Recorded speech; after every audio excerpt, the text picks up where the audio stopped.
C'est un gros gourmand, c'est un type qui est un peu renfermé sur lui-même. Il n'a pas eu d'enfance particulièrement heureuse. Il est pas loin du spectre autistique, en fait. Et pendant les pauses, ou pas pendant les pauses, quand il va pisser, parce que les vestiaires sont à côté des toilettes, il va bouffer tout ce que ses copains ont pour bouffer pendant la journée, tu vois. Et les copains en ont Il marre. pique dans le frigo, quoi. Ouais, en clair, oui. Dans le frigo et dans les, Oui, dans les trucs. dans les affaires des copains. Et ils en ont marre, parce que quand ils arrivent au moment de déjeuner, il n'y a plus rien à bouffer.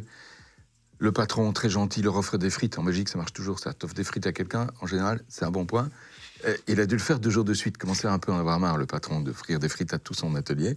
Donc, les copains ont décidé, puisqu'ils n'arrivaient pas à savoir qui piquait, ont décidé de faire un space cake.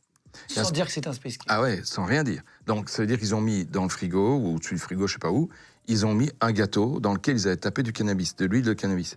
Mais vraiment, un truc, c'était du vrai, quoi. Et pendant la journée, on a retrouvé un type qui était complètement hagard, qui était à l'ouest, qui parlait à quelqu'un d'autre. Il était entré, en fait, en schizophrénie. Ah waouh, ça l'a fait complètement. Ouais. Il est entré, en fait, en schizophrénie. Les copains n'ont jamais pensé que ça pouvait être eux, parce que le délire n'était pas un délire tel qu'on le voit sous THC, c'est autre chose. C'était vraiment un délire schizophrénique un peu paranoïde.